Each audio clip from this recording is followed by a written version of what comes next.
یہ اللہ کی رحمتوں کا موسم بہار ہے اور اہل ایمان کے لیے کرم نوازیوں، رحمات، برکات اور انوار کا لوٹ سیل میلہ ہے، جس میں گناہ گاروں کی بخشش و مغفرت کا ساماں ہوتا ہے اور اللہ ماہ صیام کی ہر شب کو گناہ گار جہنم کی آگ سے آزاد فرماتا ہے۔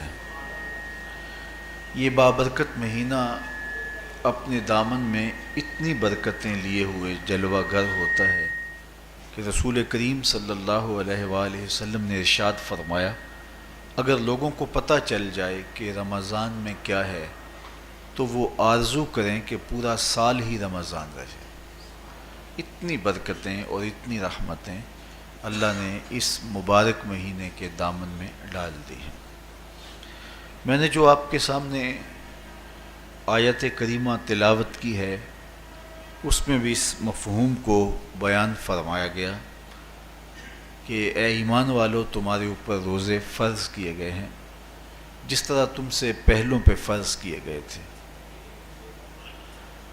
یا ایھا الذین آمنوا کتب علیکم الصیام کما کتب علی الذین من قبلکم۔ کیوں فرض کیے گئے؟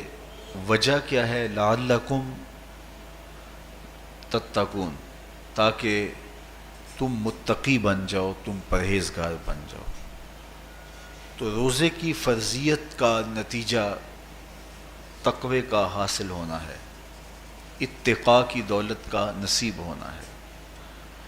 تو اس آیت کریمہ میں تین چیزیں بیان کی گئی۔ سب سے پہلی، اے ایمان والو، تمہارے اوپر روزے فرض کیے گئے۔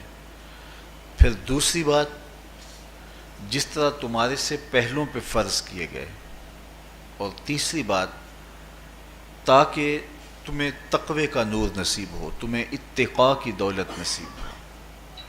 تو ایک تو روزے کی فرضیت کا حکم دیا گیا، اور دوسرا یہ تسلی دی گئی کہ یہ بھوک اور پیاس کی شدت تمہیں ہی نہیں کاٹنا پڑے گی، تم سے قبل بھی لوگ یہ عبادت کرتے رہے ہیں اور وہ اس مشکل عبادت سے تقوی کو حاصل کرتے رہے ہیں، اور تمہیں بھی ہم اس راستے سے تقوی نصیب کرنا چاہتے ہیں۔ علامہ حقی علیہ رحمہ نے لکھا ہے کہ ملک تحمور الثالث، یہ حضرت آدم علیہ السلام کی اولاد سے تیسرا بادشاہ گزرا ہے، اس کے زمانے میں قحط پڑ گیا تھا، تو اس نے اپنی قوم کو یہ حکم دیا کہ ایک وقت کا کھانا آپ کھا لیں اور ایک وقت کا کھانا بچائیں اور وہ قحط زدہ علاقوں میں بھیجیں۔ تو قوم نے اس حکم کو بصر و چشم قبول کیا اور ایک وقت کا فاقہ کاٹ کے اپنے ان بھائیوں کے لیے وہ کھانا بھیجتے جو قحط میں مبتلا تھے۔ قوم کی یہ ادا اللہ کو پسند آ گئی اور وقت کے نبی پر وحی کی گئی کہ تمہارے اس عمل کو ہم عبادت قرار دیتے ہیں۔ تو حضرت آدم علیہ السلام کے بعد متصل ہی یہ عبادت فرض کی گئی، اور پھر جتنی بھی ملتیں، قومیں اور امتیں آئیں، ان میں روزے کی تحسین کی گئی اور روزے کی تلقین کی گئی۔ پرانی جتنی بھی کتابیں ہیں، اناجیل ہیں، تورات ہے، اس میں روزہ داروں کی تعریف موجود ہے۔ اور حضور علیہ السلام جب اس دنیا پہ تشریف فرما ہوئے تو آقا کریم روزے کی فرضیت سے پہلے بھی روزے رکھتے تھے۔ ویسے روزہ سن 2 ہجری کو فرض ہوا ہے، شعبان المعظم کے مہینے میں، لیکن اس سے قبل بھی ایام 20 کے حضور روزے رکھتے تھے، اور اس کے علاوہ بھی مختلف ایام میں اللہ کے محبوب روزے رکھتے تھے۔ روزے کی فرضیت کے بعد حضور علیہ السلام کی زندگی میں کل 9 رمضان آئے ہیں، جس میں 7 29 کے تھے اور 2 30 کے تھے۔ یہ بات ذہن میں رکھیے گا کہ روزے 29 ہوں ثواب پھر بھی 30 کا ہی دیا جاتا ہے. تو زیادہ تر جو رمضان المبارک کے مہینے ہوتے ہیں وہ 29 کے ہوتے ہیں، 30 کے کم ہوتے ہیں. حضور کی زندگی میں 9 میں سے 7 جو ہیں وہ 29 کے ہوئے ہیں اور 2 30 کے ہوئے ہیں، تو ثواب پورے 30 کا ہی ہے. بعض لوگوں کو زیادہ ہی مسئلہ ہوتا ہے، 29 ہو جائیں تو یہ اللہ کا کرم ہے کہ روزہ رکھنا بھی نہیں پڑا اور 30ویں کا ثواب بھی مل گیا، لیکن وہ شور مچا دیتے ہیں کہ یہ روزہ کھا گئے ہیں. میرا نہیں خیال کہ کسی کو اپنے ذمے اتنی بڑی امت کا بوجھ لینے کی پریشانی ہو اور وہ خام خواہ ایک روزے کے لیے پوری امت کا بوجھ اپنے کندھوں پہ ڈال لے. تو 29 روزے ہوں یا 30 ہوں، اللہ ثواب پورے 30 کا ہی عطا کرتا ہے. روزہ اللہ تعالیٰ جل شانہ کی رضا اور اس کی محبت کے حصول کا ذریعہ ہے، اور اس کا عملی نتیجہ جو اس آیت کریمہ میں بیان کیا گیا وہ تقوی ہے. لعلکم تتقون. روزہ اس لیے فرض کیا گیا کہ تمہیں تقوی نصیب ہو جائے، اتقاء کی دولت نصیب. اب سوال یہ ہے، کیا تقوی بھوک اور پیاس سے حاصل ہوتا ہے؟ پیاس کاٹنے سے، بھوک کاٹنے سے کیا تقوی نصیب ہو جاتا ہے؟ صبح سے لے کر شام تک روزہ رکھنے کی تلقین کی گئی. یہاں ناروے میں اور مختلف ممالک کے اندر 20 گھنٹے کا روزہ ہے، اور ہمارے بھی یہاں 16-17 گھنٹے مسلسل شدت کی گرمی میں بھوک اور پیاس کاٹنا ہوتی ہے. تو اتنا طویل دورانیہ جو بھوک اور پیاس کاٹی ہے، اس کا مقصد رزق بچانا نہیں ہے، بلکہ وَيُزَادُ فِيهِ رِزْقُ الْمُؤْمِنِ. ماہ سیام میں مومن کا رزق بڑھ جاتا ہے. آپ اپنا بجٹ دیکھ لیجئے، باقی مہینوں کی نسبت ماہ سیام میں آپ کے اخراجات زیادہ ہوتے ہیں اور کشادگی ہوتی ہے. تو یہ کوئی خوراک بچاؤ مہم نہیں ہے، بلکہ رزق تو بڑھ جاتا ہے، لیکن اس کے باوجود 20 گھنٹے، 17 18 گھنٹے پیاس اور بھوک کاٹنا، اس کا کوئی مقصد ہے تو وہ مقصد قرآن نے بیان کیا کہ اس کے نتیجے میں تمہیں اتقاء کی دولت ملے گی، تمہیں تقوی کا نور نصیب ہوگا. سوال یہ کھڑا ہوا، کیا بھوک اور پیاس کاٹنے سے تقوی مل جاتا ہے؟ تو اس کو سمجھنے کے لیے ایک مختصر تمہید سمجھنا ہوگی، اور وہ یہ کہ ہمارے 2 دشمن ہیں جو ہمیں جادہ مستقیم سے ہٹانے کے لیے دن رات کوشاں ہیں. ایک شیطان اور دوسرا نفس. یہ 2 دشمن ہیں جو ہماری متاع عمل، ہمارا خلوص، ہماری للہیت، ہمارا باطن لوٹنے کے لیے ہر وقت مستعد اور فعال رہتے ہیں. اب ان 2 دشمنوں سے ہمارے تنہا ناتواں وجود کا مقابلہ ہے، اور ان میں سے جو بڑا دشمن ہے وہ نفس ہے، کیونکہ شیطان نے جب انکار سجدہ کیا تو ہم تو یہ کہتے ہیں کہ ہمیں شیطان نے بہکا دیا، لیکن شیطان نے جب انکار سجدہ کیا اور خود بہک گیا تو اس وقت کوئی دوسرا شیطان تو نہیں تھا جس نے شیطان کو بہکایا، وہ نفس تھا جس نے شیطان کو شیطان بنایا. اس نے اندر سے کہا انا خیر منہ، میں بہتر ہوں. تو یہ انانیت جو تھی، انا خیر منہ، اس نے اس کو بہکایا. تو شیطان کو شیطان بنانے والا نفس ہے، تو نفس شیطان سے بھی بڑا دشمن ہے. ایک بزرگ تھے، وہ ساری زندگی اپنی زبان پہ انا کا لفظ نہیں آنے دیتے تھے. اس مفہوم کو بیان کرنا ہوتا تو وہ با الفاظ دیگر بیان کرتے. میں کا لفظ، انا کا لفظ وہ اپنی زبان پہ ساری زندگی انہوں نے جاری ہی نہیں ہونے دیا. کہتے تھے اس لفظ نے شیطان کا بیڑا غرق کر دیا، تو میں یہ لفظ زبان پہ آنے نہیں دوں گا. اچھا، بندے بھی بڑے عجیب ہوتے ہیں. کسی نے کہا لو ان کی زبان پہ یہ لفظ آتا کیوں نہیں، میں جاتا ہوں اور ان کی زبان پہ یہ لفظ آئے ہی آئے. چلے گئے. بزرگ تشریف فرما تھے، نماز کا وقت قریب ہو رہا تھا. حضرت ایک مسئلہ پوچھنے آیا ہوں. کہا پوچھیے. شیطان کو کس چیز نے برباد کیا؟ حضرت آپ تو بولیں گے کہ میں نے، آنا نے، تو کہوں گا جیسے بھی ہوا ان کے زبان پہ لفظ میں تو آ ہی گیا نا. تو وہ بزرگ بھی بڑے سیانے تھے، اس کی نیت کا کھوٹ سمجھ گئے. فرمانے لگے بیٹا نماز کا وقت ہو گیا ہے، نماز پڑھ لیتے ہیں پھر اس پہ بات ہوتی ہے. نماز ہوئی، سلام پھرا تو خود ہی فرمانے لگے کسی نے کہا تھا کہ شیطان کو کس چیز نے برباد کیا، جواب دینا چاہ رہا ہوں کس نے پوچھا تھا، جھٹ کھڑا ہو گیا، میں نے کہا اسی چیز نے اس کا بیڑا غرق کر دیا. تو جو نفس تھا وہ شیطان کو شیطان بنانے والا ہے. تو ہمارے ساتھ نفس بھی لگا ہوا ہے، ہمارے پیچھے شیطان بھی لگا ہوا ہے. شیطان بھی بڑا مکار دشمن ہے، چھوٹا دشمن یہ بھی نہیں ہے. یہ ہماری متاع عزیز کو، متاع ایمان کو، متاع عمل کو، متاع خلوص کو لوٹنے کے لیے دن رات مستعد اور فعال رہتا ہے. اللہ کے محبوب نے فرمایا الشیطان جاسم علی قلب ابن آدم فاذا ذکر اللہ خانسہ واذا غفل وسوسہ. شیطان اولاد آدم کے دل پہ قبضہ جما کے بیٹھ جاتا ہے. جب یہ اللہ کا ذکر کرتا ہے تو بھاگ جاتا ہے، اور جب یہ اللہ کے ذکر سے غافل ہوتا ہے تو یہ وسوسہ اندازی کرتا ہے. تو شیطان اولاد آدم کے دل پہ قبضہ جماتا ہے. اسے پتہ ہے کہ دل قابو میں آ گیا تو پورا بدن قابو میں آ گیا، چونکہ میرے اعضائے بدنیاں میرے دل کے تابع ہیں. موسم اچھا ہے، رت سہانی ہے، صحن چمن میں پھول کھلے ہیں، لیکن میرا دل نہیں چاہ رہا تو ٹانگیں جنبش ہی نہیں کریں گی. مرغن غذائیں سامنے پڑی ہیں اور آپ کا تقاضا ہے کہ جناب لے لیجئے، لیکن میرا جی نہیں چاہے گا تو ہاتھ جنبش نہیں کریں گے. آسمان ستاروں اور کہکشاؤں سے بھرا ہوا ہے، جی نہیں چاہے گا تو نظر نہیں اٹھے گی. آپ سماعتیں بچھائے بیٹھے تھے، جی نہیں چاہے گا زبان نہیں بولے گی.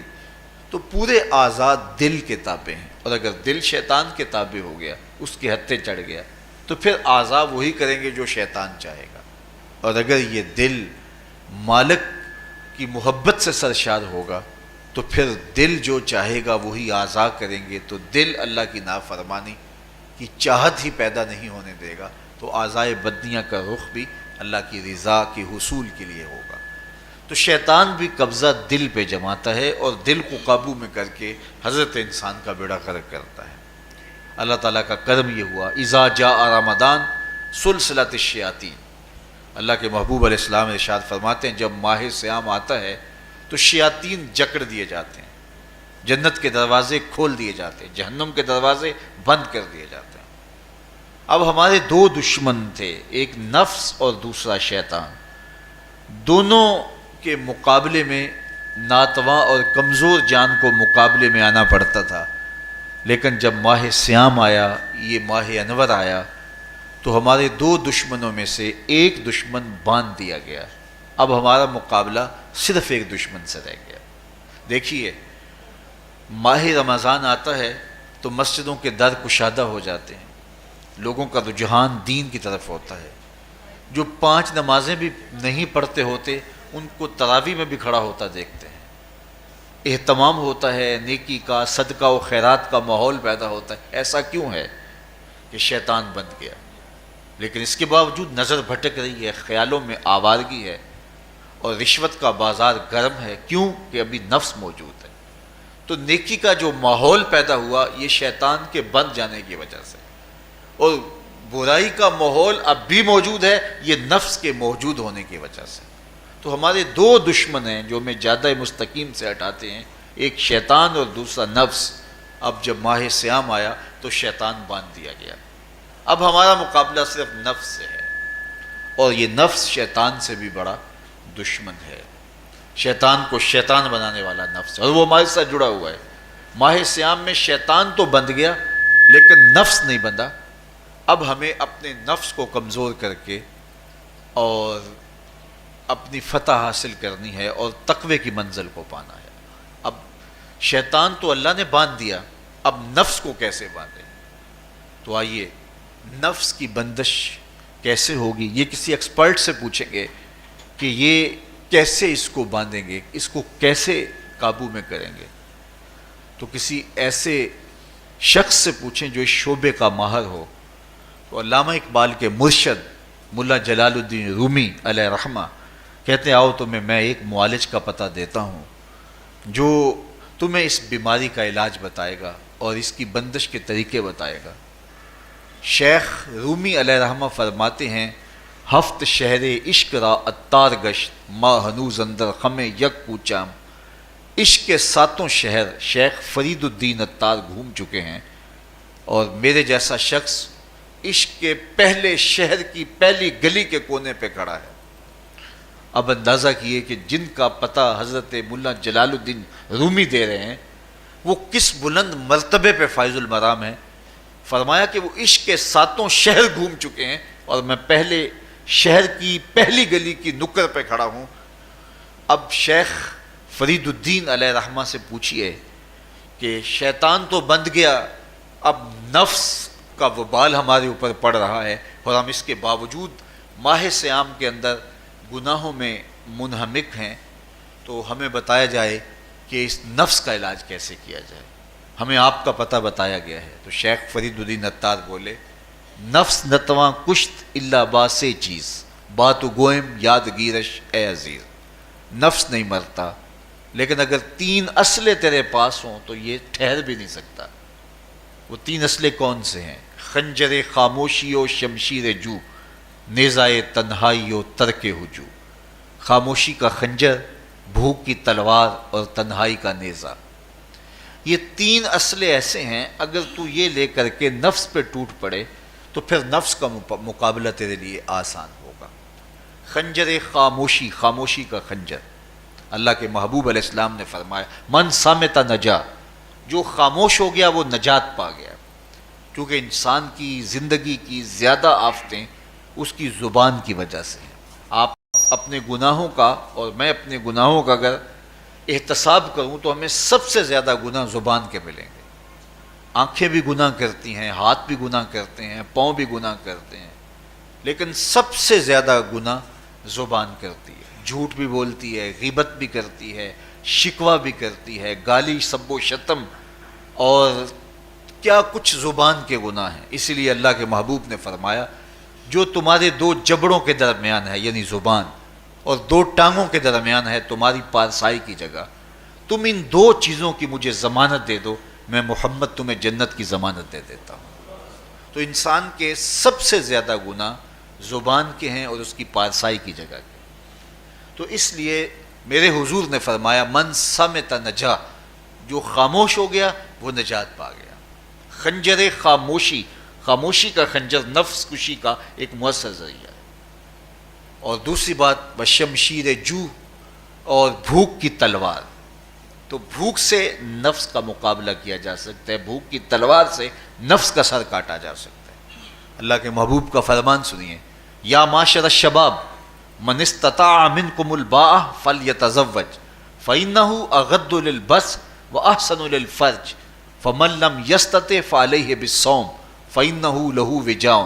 اے جوانوں کے گروہ، تم میں سے اگر کوئی نکاح کرنے کی طاقت رکھتا ہے تو وہ دیر نہ کرے، فی الفور نکاح کر لے، یہ نظر کا اور پارسائی کا محافظ ہے۔ لیکن اگر تم میں سے کوئی نکاح کرنے کی فی الحال پوزیشن میں نہیں ہے تو وہ کثرت کے ساتھ روزے رکھے۔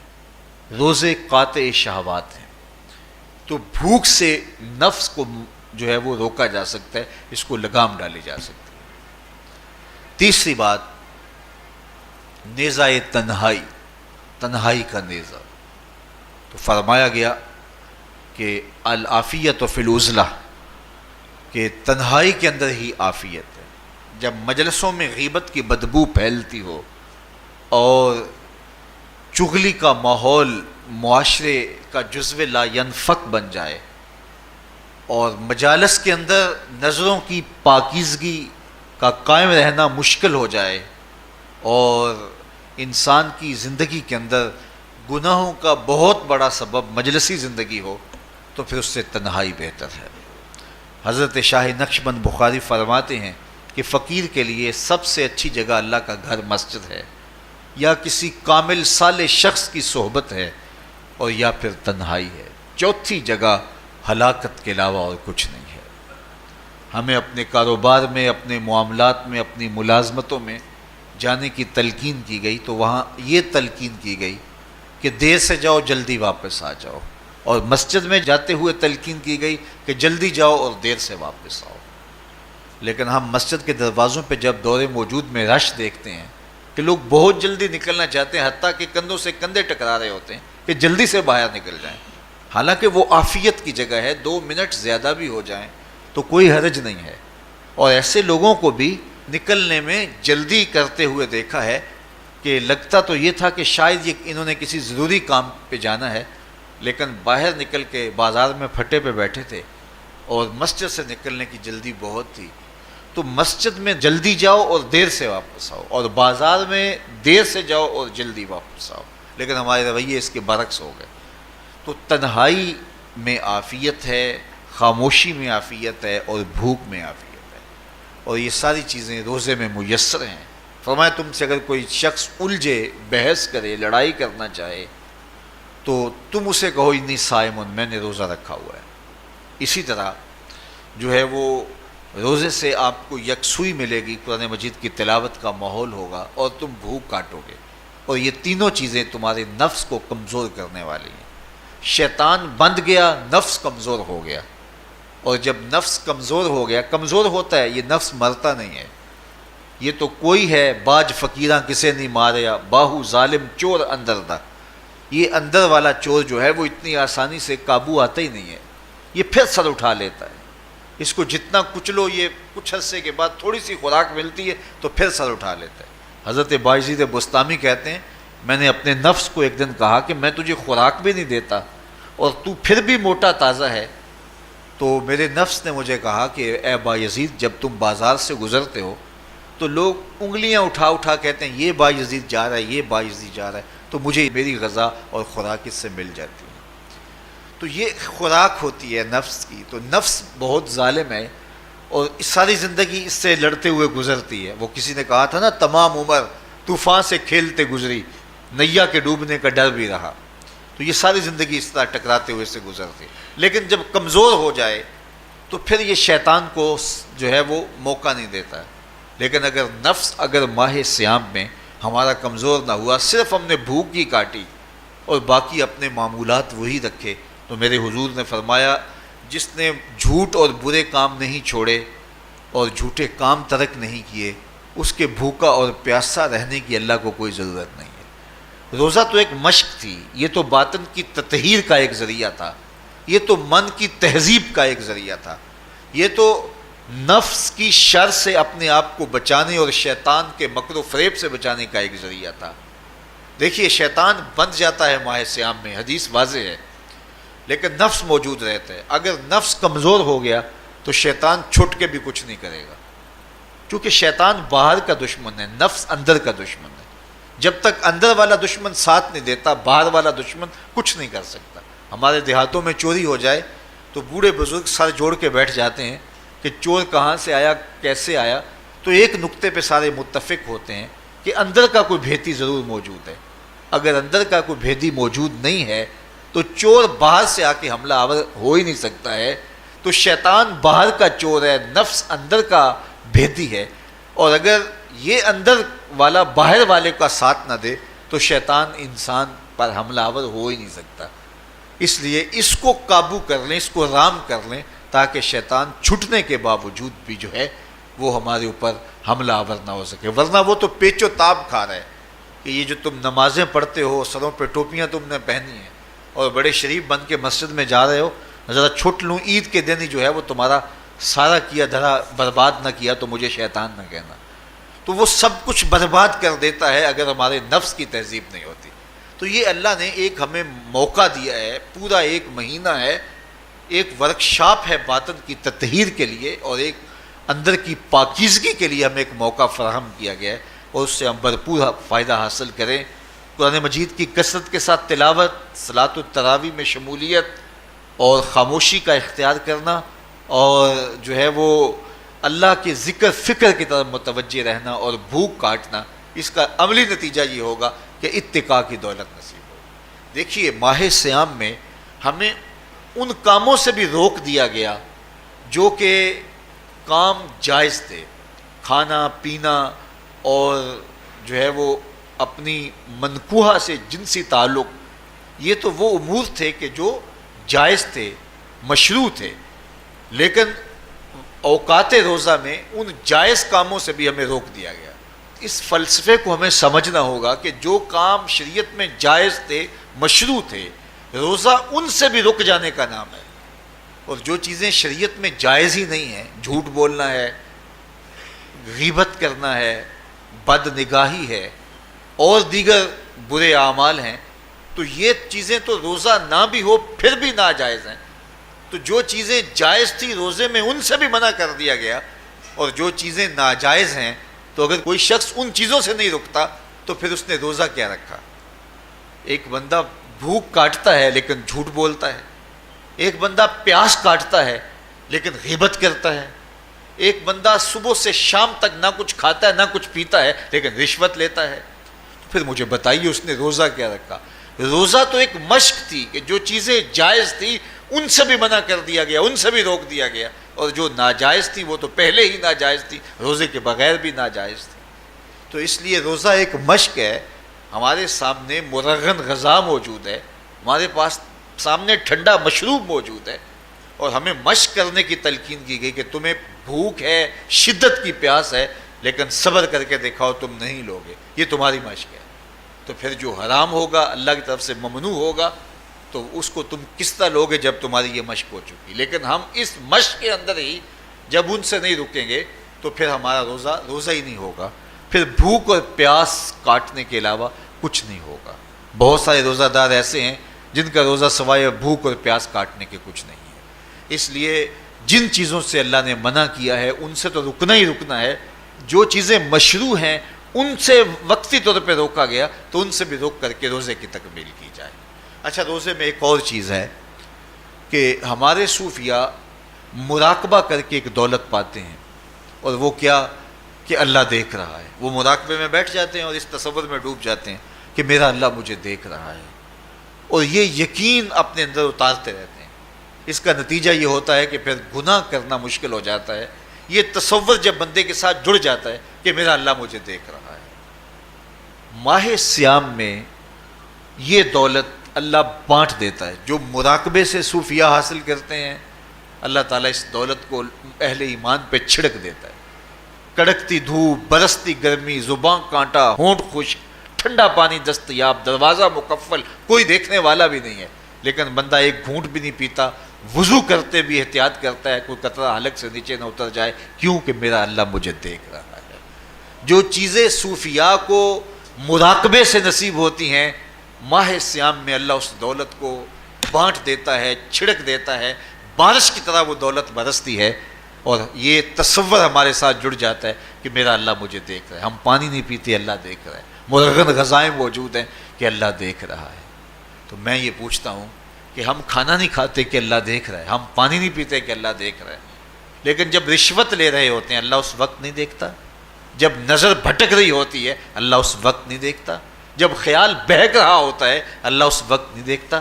جب سوچوں میں آوارگی آتی ہے اللہ اس وقت نہیں دیکھتا؟ تو یہ صرف وہ کھانے اور پینے کو ہی دیکھ رہا ہے، باقی امور زندگی کو نہیں دیکھ رہا، اور وہ کیا صرف رمضان میں دیکھتا ہے، غیر رمضان میں نہیں دیکھتا؟